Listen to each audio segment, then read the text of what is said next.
Hi guys, it's Kai.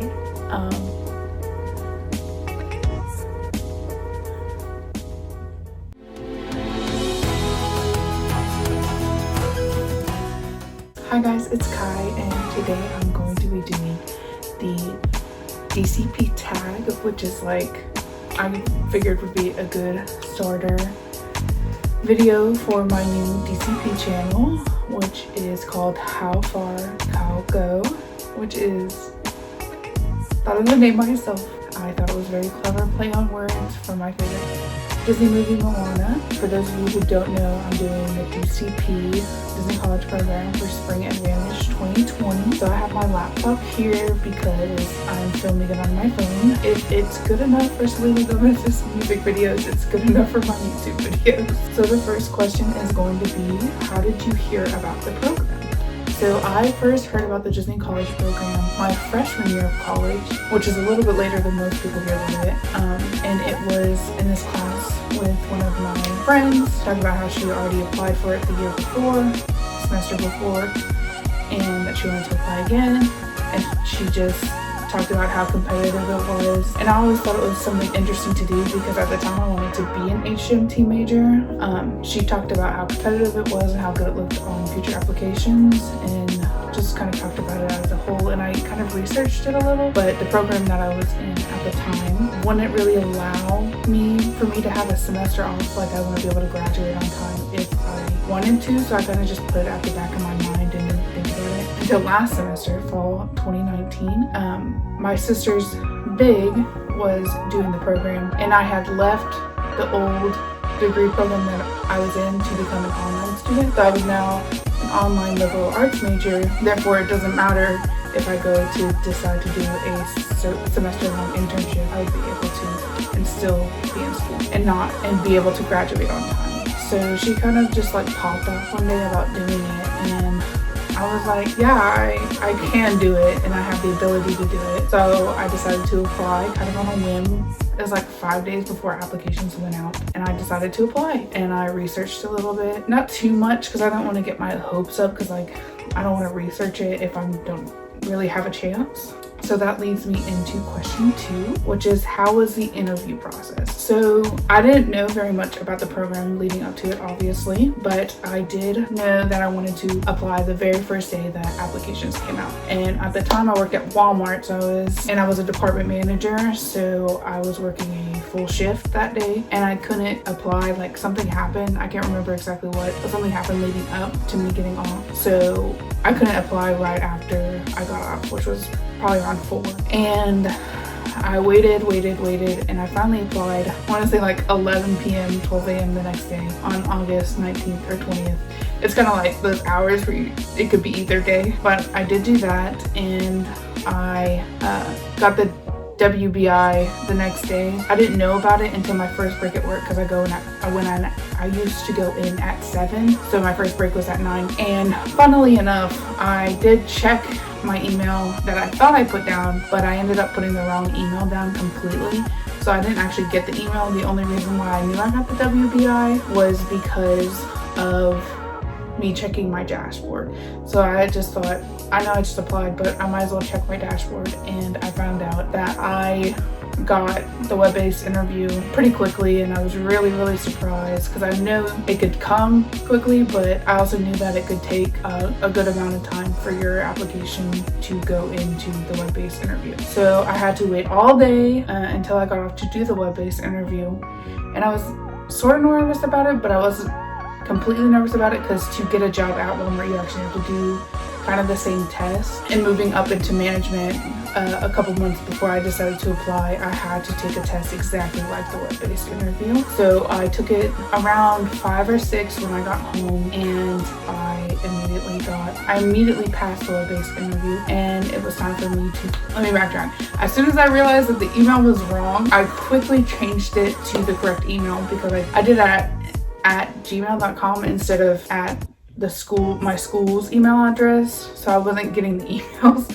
So I'd hurried up and changed it before any more information could come. As soon as I passed the web-based interview on the 20th, I was given permission to schedule a phone interview. And there were some options to do it on the 24th and the 25th or something, but I decided to go ahead and do it a week out. So I did my phone interview on August 27th at 7 p.m. I mainly chose a later time because I didn't know what work was going to be like. I didn't know if I was going to get off on time, stuff like that, and I wanted to give me enough time to prepare. So I started preparing as soon as I scheduled my phone interview, and just kind of did a little bit after work every day because I was a full-time manager, so I didn't have a ton of free days to just plan. So I actually created a note on my computer, and I have some handwritten notes, actually saved them somewhere just so I had points to talk about during my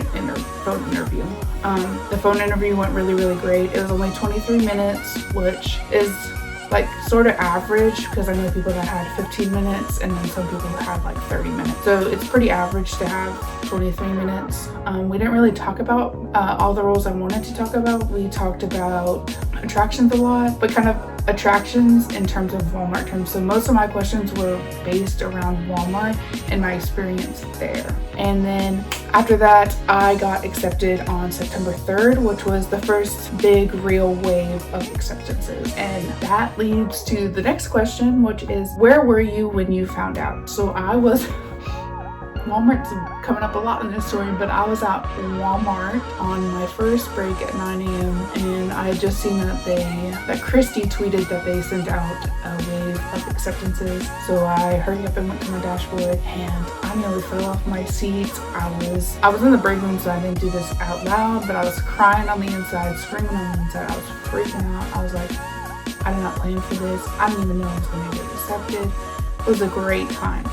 So I call my mom. She didn't answer, so I called my dad, and then after I called my mom and called my other sister and told my sister, and it was hectic for a little bit because I was like no one around here knows. Not a lot of people knew I was applying because I didn't want to tell everyone that I was applying, that I might leave and then not leave. You know, that's where I was. That leads to the next question, which is, what is your role? So my role is attractions. That literally could be anything because they haven't changed it for Walt Disney World for it to not mean parking. So like I could be in parking, I could be running a ride, I could be a ride greeter. There's so much that could be done with attractions. So it's just too big to encompass. So the fifth question is going to be, how did you find your roommates and how many do you want? So my roommate's name is Lore. I love her to death.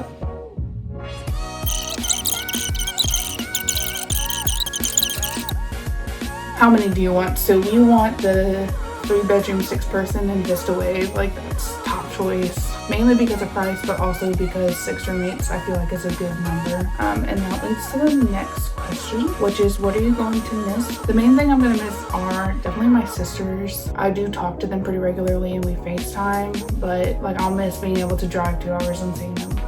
They do live in a different city, but I can go and see them when I feel like it. So I'll definitely miss that. I'll miss seeing my parents. I won't really miss, like I live in Louisiana and I won't really miss like the weather or anything. I guess I'll kind of miss the freedom because you don't have as much freedom when you're there because you're living in their housing and stuff. So I'll miss having my own freedom. But other than that, I don't think there's very much that I'll miss. Question number 7. What is your favorite Disney park? So my favorite Disney park is, I don't know. The reason why I don't know is because I've only been to Disney once, and it was in 2005, so I was 6 years old, and we only went to Magic Kingdom. It was only for one day. Don't really remember that, but in theory, I think my favorite park is going to be Hollywood Studios or Animal Kingdom. Hollywood Studios because I can't wait to go to Galaxy's Edge and experience all of that, and I love Toy Story. I can't wait to ride Tower of Terror, Rock and Roller Coaster. Like, I feel like that's going to be my park, and of course I'm going to love all the parks, but for some reason that park I'm just drawn to it. And then Disney Animal Kingdom, I love animals and I love interacting and seeing animals interact with people, so I feel like that's going to be a top choice as well. And the next question is, first thing you want to do when you get there. in terms of just DCP in general, the first thing I want to do is meet my roommate. I want to meet Laura really bad, and I want to meet like the rest of my roommates too, just so I can start getting to know the rest of them. That's really important to me. But the first thing I want to do park wise is buy a Baby Yoda jersey shirt.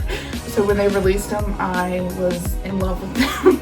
And I know they're kind of limited stock, I think. So that's like, I'm going to Disney Springs and buying one as soon as I get there. Like I want one so bad. So the next question is, what is number one on your bucket list? I really don't have like a physical bucket list. I have kind of one mentally. The first one definitely that I want to do so bad is to swim with dolphins. If there's only one thing that I do in that park besides work, it's going to be swimming with dolphins. Like it's gonna happen. That was a little bit dramatic, but I have to. And then the last question is, what is one thing you hope to take away from the program? So the main thing I want to take away from the program is the experience, but also like the experience of being away in another state from my family and not having all those familiar ties to lean back on, but also making those lifelong friendships. Like I know I'm going to be friends with Laura for a long time. Like I'm looking forward to creating the relationships and friendships that are going to last. Also looking forward to networking, because one of my dreams is to work on the Disney Cruise Line. So I just want to be able to network and kind of get a career out of being there. And yeah, so that's the DCP tag. I'm going to be trying to upload more and more videos, of course, when I get there. This channel is probably going to have some more vlogs that aren't just DCP. Like I might upload a vlog that I filmed a while ago from a concert in like September, or videos after the DCP, or non-Disney videos. I don't want you guys to think that I'll just be DCP, because I will be filming a lot of DCP while I'm there, but it won't just DCP. And I kind of have a lot of hopes for this channel. I can't make any promises because I don't want to make promises and then break them. We'll see how this goes. I'm arriving January 27th, and I'm leaving July 30th, unless I can extend, which is the hope. Am I right? So just be on the lookout for me. That's 3 weeks until now, and I just found out today that we get our itineraries a day late because Martin Luther King Jr. holiday like ruins, because they come out on Mondays, but then it ruins because it's a holiday, so I won't get it till Tuesday or Wednesday, and I'm a little bit salty about it, but I understand at the same time. I've been waiting this long, I guess I can wait another day. So that's all I wanted to say. Bye everyone. I hope you have a beautiful, magical day, and I'll see you next time.